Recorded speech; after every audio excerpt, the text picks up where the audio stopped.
ஹாய்ப்பா. எல்லாரும் எப்படி இருக்கீங்க? நல்லா இருக்கீங்களா? சரி, ஓகே.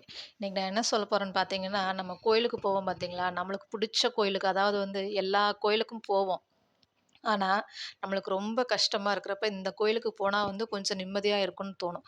அந்த மாதிரி கோயிலுக்கு நீங்க போறச்ச, எத்தனையோ கூட்டம் இருக்கும். அத்தன பேர் மனசுக்குள்ளேயும் வந்து ஏதாவது ஒரு காயம், வலி, கஷ்டம். "இங்க வந்தா தீந்துராதா?" அப்படின்னு சொல்லிட்டு, அவ்ளோ ஏக்கத்தோட அந்த கோயிலுக்கு வந்திருப்பாங்க பார்த்துக்கோங்க. அதெல்லாம் சீக்கிரம் சரியாயிடணும் அப்படின்னு சொல்லி, அப்படியே சாட்சாதமா விழுந்து சாமி கும்பிடுவாங்க. நீங்க பொதுவா யோசிச்சு பாருங்களேன். நீங்க கோயிலுக்கு போனீங்கன்னா, உங்களாலேயே மனசார யாருக்கும் கெடுதல் நெனைக்க முடியாது. ஏன்னா வந்து அந்த என்ன சொல்றது? அந்த இடத்தோட மகிமை அப்படி. வெளியில கூட நம்ம ஏதாவது எப்படி வேணாலும் நெனச்சுக்கலாம். ஆனா கோயிலுக்குள்ளன்னு போயிட்டோன்னு வச்சுக்கோங்களேன், மனசளவுல கூட ஒருத்தவங்களுக்கு நம்மளால கெடுதல் நெனைக்கவே முடியாது. அதே மாதிரி பார்த்தீங்கன்னா, கோயிலுக்குள்ள போனா எல்லாருமே ஒண்ணு தான். அது மட்டும் இல்லாம, நம்மளுக்காக வேண்டுறத விட அடுத்தவங்களுக்காக வேண்டுங்க. அது இன்னும் நம்மளுக்கு வந்து நிம்மதிய தரும், சந்தோஷத்த தரும். நம்ம எப்பவுமே வீட்ல நம்மளுக்காக வேண்டிக்கிறோம்.